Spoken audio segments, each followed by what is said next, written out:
dare you ask for my vaccine papers? This is freaking un-American communism. I'm just trying to go to Target and they're trying to ask me for my papers and they won't let me go into Target. I want to go into Target. Hi, officer. Yeah, 1 second. I got my papers, passport, if you want to take a look at that. I've got my birth certificate, Eric's license just in case. I'm not wearing a mask to go to the freaking bar, okay? Can't breathe in that thing. I have a medical condition called inhalation lung breathing difficulty disease. I can't wear that. I can't wear that.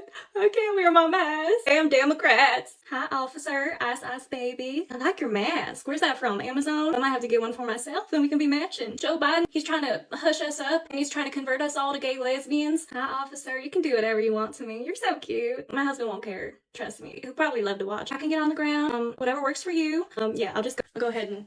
Okay. All you people defending these goons running the streets of Minneapolis, you all sound the same.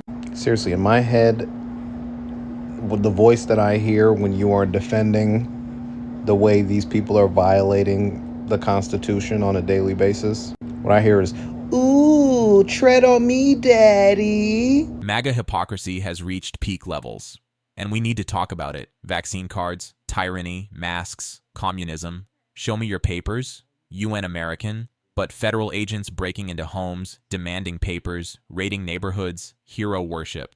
They never cared about government overreach. They only cared about who was getting overreached on. The party of don't tread on me is now begging for the boot, as long as it's stomping on the right people. Welcome back to Mind Mirror. Let's break down the double standard. Those that have followed me for a little while know that I love going into MAGA lives and just see what's going on.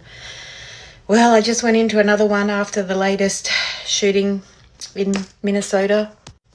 And surprise, surprise, they're all defending the ICE agent. They're looking at the footage. They're seeing something totally different to what the rest of the world is seeing. And it's unbelievable. They are saying that he grabbed his gun out and was trying to get the ICE agent.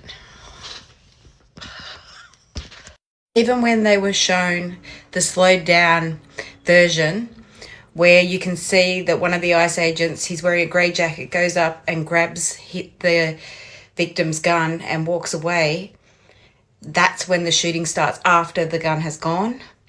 They still just went, nah-uh. I think they're too far gone.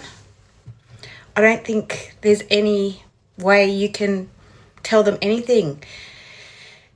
It's a cult. They're in a cult. It's a cult mentality. They cannot speak against their leader and they will defend him to the death. And in fact, they completely lost their shit when someone came up and said something against Trump. Don't blame him. He has nothing to do with this. He's got everything to do with this.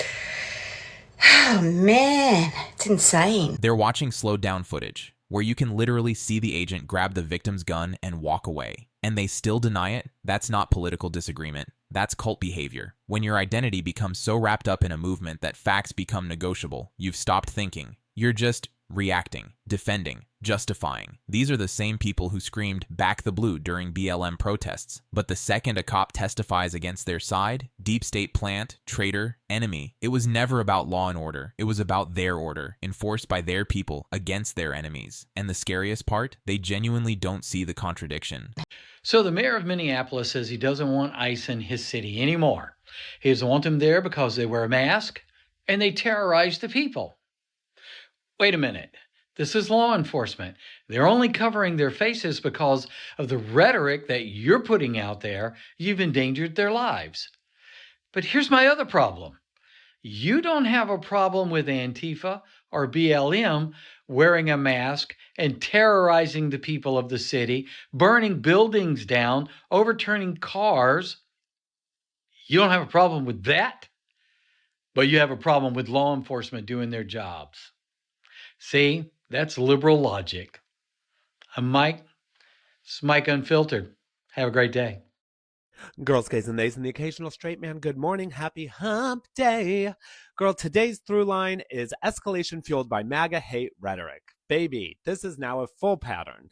Donna Rhea is publicly threatening Iran, saying, "Time is running out," and warning that the next attack will be far worse. Girl, let's be crystal fucking clear, fat white men. Listen, this is not strength or strategy. This is just distracting you from headlines. This kind of language raises global temperatures, diplomatically and militarily. It plays directly to a base that's been conditioned to see violence as power and threats as leadership. Baby, when the president speaks like this, it doesn't stay theoretical. It normalizes escalation, which is what we're going to talk about now.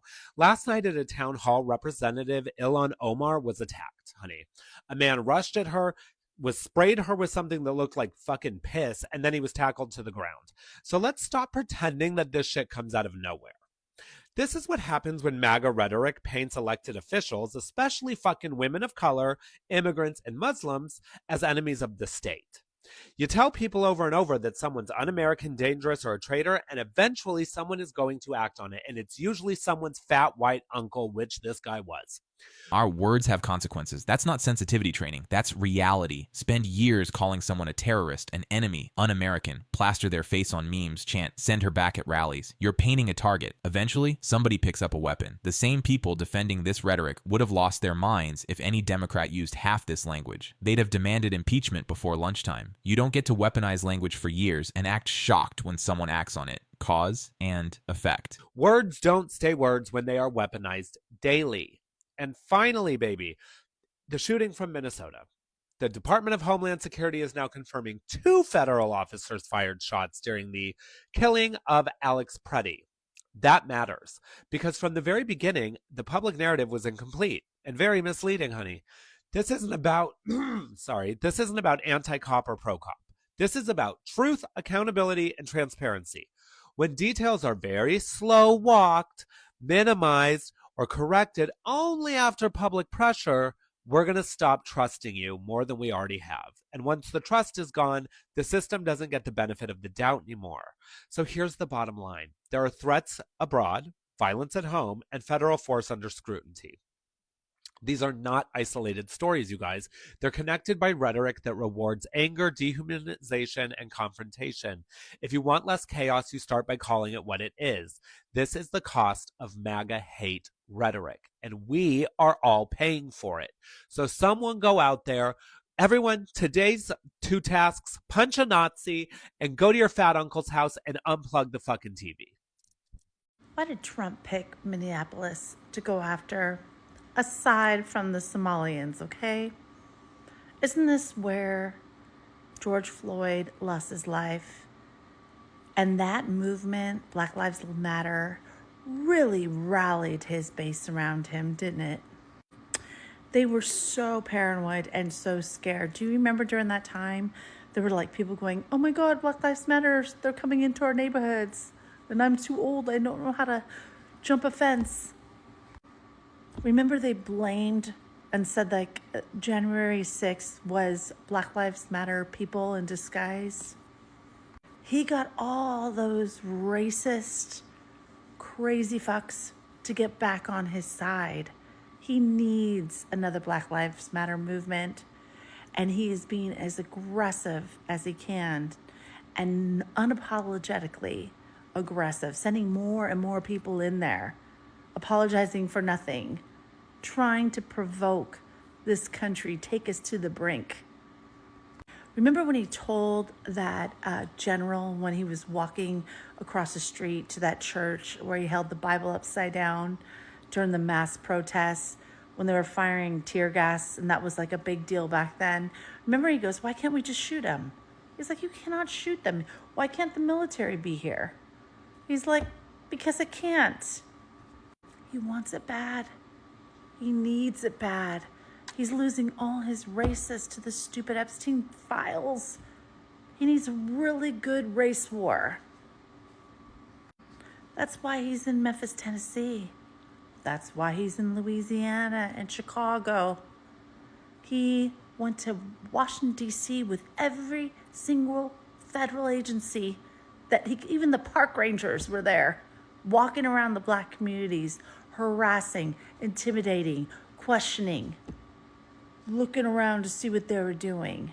It's all in an attempt to bring unrest and take someone to the brink where they do something. Whether you believe this theory or not, the pattern is undeniable. There's no de-escalation. Ever. Just gasoline on fires, then shock when everything burns. Minneapolis specifically, not random. George Floyd's murder happened there. The protests, the unrest, that mobilized a base like nothing else in 2020, gave them an enemy, a narrative, a reason to feel victimized. Now, back there, federal agents refusing to apologize, escalating at every turn. Why? Because chaos works, fear works, division works. A calm, prosperous country doesn't serve this agenda. People need to be scared, angry, convinced that only their side can save them from disasters they helped create. Create the crisis. Position yourself as the solution. Consolidate power while everyone's too terrified to notice. Oldest playbook in authoritarian politics. And it's working perfectly.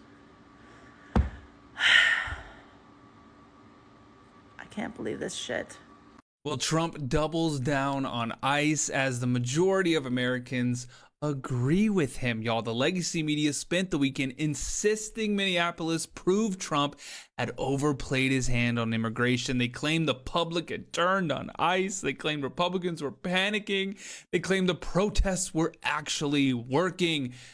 And they were completely wrong. Again, new polling shows the exact opposite. A strong majority of Americans back immigration enforcement. Nearly 3/4 say fighting illegal immigration matters. More than half say ICE should be allowed to do its job without interference. Only a tiny sliver of the country supports obstructing federal agents. And guess what? That tiny little sliver is what you see in Minneapolis. The media wants viewers to believe those protesters represent America. The numbers say they represent about 7%. Loud, angry, and isolated. Trump saw the polls and he responded. Instead of backing down, Trump doubled down. He sent Tom Homan straight into Minneapolis, not to observe, not to de-escalate, to take control. ICE operations continue, arrests continue, fraud investigations expand. The White House says Tom Homan will oversee deportations and coordinate probes into massive welfare fraud tied to the same activist networks fueling the protests. This is not retreat. This is escalation. Americans want border enforcement. They want deportations. They want accountability. Trump is giving them all three while the protest movement shrinks by the day. Minneapolis is not changing Trump's policy. Minneapolis is proving that it works. Y'all like the video right there? Follow for more. Let me know what you think in the comments. Immigration enforcement polls well. Border security, popular issue. That's not controversial. But here's the trick. Supporting border security in a poll is not the same as supporting masked agents raiding neighborhoods, breaking into homes without warrants, terrorizing communities. Ask people, do you support law enforcement? Most say yes. Ask, do you support them kicking down your neighbor's door at 3 a.m. without a warrant? Numbers change. Polling is about framing. They say criminal illegal aliens, but they're arresting people for expired visas, traffic violations, existing while brown in the wrong neighborhood. They say dangerous gang members, but they're deporting farm workers, nurses, parents. Most Americans aren't paying attention to details, just hearing tough on crime and nodding, but when it shows up in their neighborhood, when their kids' classmates disappear, those poll numbers shift fast. I'll catch you on the next one. Okay, guys, I have a quick question. Do you think that if Renee Good had been a straight, white, conservative woman, that if the same situation had unfolded, it would have been blown up into what it is right now? Do you think liberals would still be saying, oh, that ICE agent shouldn't have shot her, she was murdered, she was innocent, she didn't do anything? Or do you think their narrative would be completely different? And that ICE agent was just doing his job and conservatives are unhinged and reckless? Because I'm fairly confident that even if she had been a white conservative straight woman, conservatives would have saw the body cam footage, the bystander perspectives, the bullet hole, and come to the same conclusion that she had turned her vehicle into a deadly weapon and the officer was well within his right to use deadly force against her. I'm fairly confident conservatives would be feeling the exact same way about the situation. But I truly don't think that liberals would have had any problem with her being shot if she had voted Republican. Just my opinion. What do you think? Honest answer? Yeah. Some liberals probably would have reacted differently, quieter, justified it faster. Everyone has bias, left, right, center. But they're making this argument while admitting they judge this situation differently based on the victim's politics, which means they're not judging it on facts, on body cam, on law. They're judging it on tribe. Law enforcement accountability shouldn't be political. A bad shoot is a bad shoot. Their principles change based on who's getting shot. We have some major news right now. Ecuador has filed a formal letter of protest against the United States at the U.S. Embassy in Ecuador after ICE agents tried to enter the consulate, the Ecuador's consulate in Minneapolis, Minnesota. This is significant. Ecuador posted this on its Twitter account, essentially saying that ICE agents tried to enter the consulate in Minneapolis, probably just because they were targeting people of Hispanic descent. And so they were like, why not just enter a foreign country's consulate? But here's the thing, it is illegal for federal agents to enter a foreign country's consulate or embassy. That's technically foreign soil. And so now you have the embassy, this consulate, sending a formal letter of protest to the U.S. Embassy in Ecuador saying that it better not happen again, essentially, that this can't continue to happen. You can't have ICE agents trying to forcibly enter another country's consulate or embassy. Pretty significant news right now, so spread the word. Follow along for all the news you need to know about. I just want to take a moment and ask you to pray for Minneapolis, pray for Minnesota, and pray for this country. Chaos is breaking out here in Minnesota. This afternoon, Jake Lang, a conservative commentator, a social influencer from outside of Minnesota, I had not even heard his name until a few days ago when somebody said that he was organizing a rally in support of ICE in Minneapolis. I was not there. I'd gone to the movies this afternoon when all of this chaos erupted. He apparently had a violent leftist anti-ICE mob descend upon this rally, attempted to escape the angry individuals, got into a vehicle. That vehicle was surrounded by the mob. He was dragged out of that car and beaten and bloodied. It looks like he's going to be okay. But apparently here in Minnesota, if you're on the left, free speech does not apply to individuals who may be speaking in public that which they do not agree with. We also know that Governor Tim Walz mobilized the National Guard. They are heading into Minneapolis now ahead of anti-ICE protests. And there's numerous videos circulating online of anti-ICE protesters carrying firearms ahead of tonight's protests. I fear that things are only going to get worse. I support President Donald Trump. I continue to support Trump and his anti-immigration, illegal immigration enforcement taking place here in the state. I'm a firm believer that he needs to invoke the Insurrection Act, and he needs to have done it yesterday. I know that he is holding off on doing so, but I'm fearful that things are about to get much worse this evening and through the rest of the weekend here in Minneapolis and in Minnesota. So I hope you take a moment and pray for the state, pray for the safety of everybody involved. And we'll certainly be talking about it on Monday morning's show starting at 6 a.m. Central Time on the iHeart Radio app. Thank you for watching, and I hope you take a moment and follow me here on the platform. Did you just casually call for the Insurrection Act like it's a routine policy suggestion? The Insurrection Act allows deploying military forces against American citizens on American soil. It's one of the most extreme presidential powers, used maybe a handful of times in history during actual rebellions. She wants it invoked because people are protesting. Same crowd that called COVID lockdowns martial law, said BLM protests were insurrection, screamed about federal overreach over gun background checks. Now, send in the troops, suspend civil liberties. It's not about principles, it's about power, and political violence, never acceptable, left or right. But you can't celebrate violence at your rallies for years, cheer when protesters get hurt, then act shocked when tactics get adopted by the other side. Normalize violence. It doesn't stay one-sided. Hey everybody, so I wanted to do a little story time with you guys today. Normally I would never jump on here and do a story time, but the most insane thing happened to me today where I actually have to do this.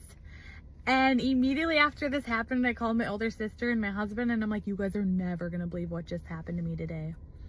And they were like, what? And I told them and they're like, oh my gosh, I can't believe it. I'm like, I know, literally insane. And my sister's like, you need to post and tell everyone about that because that's crazy. So I went to my eyelash appointment today at Sapphire Spa in Minnetonka with Heidi. I've been seeing her for quite a few years. She does eyelash extensions, lash lifts, all of the things. Anyways, so I get in there and I'm like, hi, how are you today? And she just looked at me and I was like, weird, she's never ever been like this. So I was like, she must be having a bad day. That's just immediately what I thought. And then she's like, do you even know what's going on in today's world? And I was like, oh, are you talking about the ICE here? And she's like, yes, and went on this like big tangent about they're destroying our streets, like all of these things. I was just listening to her. I was like, okay. And she's like, my husband's Colombian, like this is just disgusting. And so I was listening to her, and then she's like, I have 2 questions for you. And I was like, okay. She's like, do you support Donald Trump and do you support ICE? So I was like, okay, like I'm not gonna lie to her. So I was like, yes, I did vote for President Donald Trump, and secondly, I do back our federal law enforcement. Like, I can't imagine having that job. And she's like, there's the door. Get the F out of here. And I looked at her and I was like, so you're not going to do my eyelashes because I support Donald Trump and I support our federal law enforcement? She's like, yes, get the F out of here. And so I tried taking a video too, and it like didn't go all the way. So I only got the tail end of it by just a wave. And I left and I was just stunned. I'm like, what the heck? But anyways, I guess I'm coming on here and saying this because, for one, how sad that this is what our world is coming to. Like, we can't, you know, do these things because of a political difference.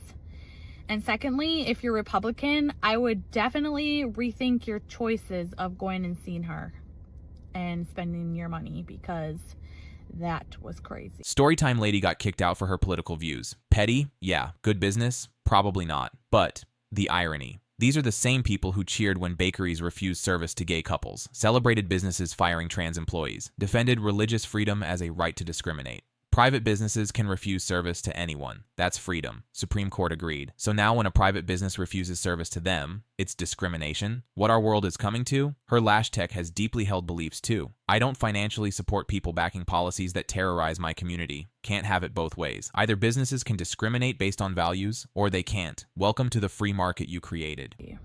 Anyways, thanks for watching.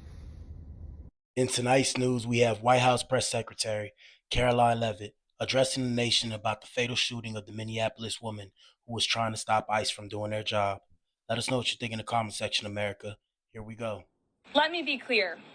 President Trump and his entire administration stand fully behind the heroic men and women of ICE and will always uphold law and order in the United States of America. The deadly incident that took place in Minnesota yesterday occurred as a result of a larger, sinister, left-wing movement that has spread across our country, where our brave men and women of federal law enforcement are under organized attack.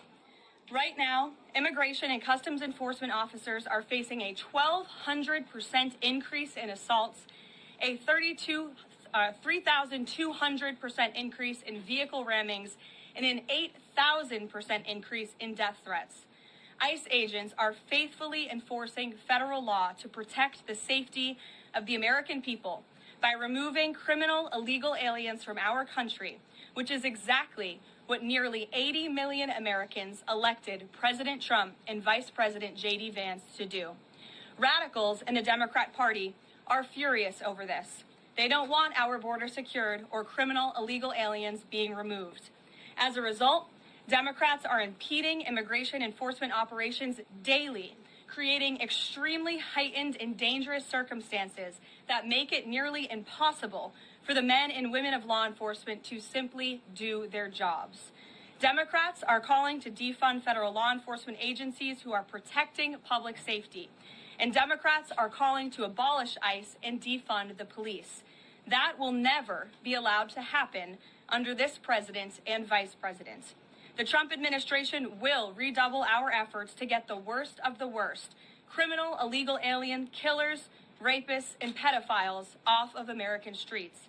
The Department of Homeland Security will continue to operate on the ground in Minnesota, not only to remove criminal illegal aliens, but also to continue conducting door-to-door investigations of the rampant fraud that has taken place in the state under the failed and corrupt leadership. Those assault statistics, if they're true, horrifying. No one should assault federal agents, period. But let's talk about why those numbers are spiking. Send masked agents into neighborhoods, break into homes without warrants, separate families, terrorize communities. People get scared. Scared people fight back, not justifying violence, explaining cause and effect, militarize immigration enforcement, treat entire communities like enemy combatants, then act surprised when people resist.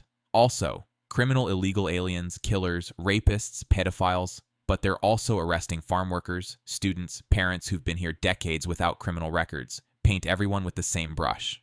Propaganda 101. Make the enemy sound monstrous so the public supports any level of force. Most people don't look deeper. They hear pedophiles and go, yeah, get 'em. But that's not what's happening on the ground. So, where does that leave us? With a country tearing itself apart while the real questions go unanswered. These folks screaming about law and order, they opposed it when it was masks, vaccines, investigations into their side. But federal agents raiding neighborhoods, terrorizing immigrants, breaking into consulates, suddenly they're the biggest government supporters on earth. Not about principles, never was. About power, who has it, who's using it, who it's being used against. Until we stop treating politics like team sports, until we hold everyone accountable, regardless of party, this doesn't get better, it just gets louder. Ask yourself, are your principles consistent or just convenient? Because hypocrisy is bipartisan, but some have turned it into performance art. Drop a comment, smash that like, share with someone who needs this, and subscribe. This circus just getting started. See you next time.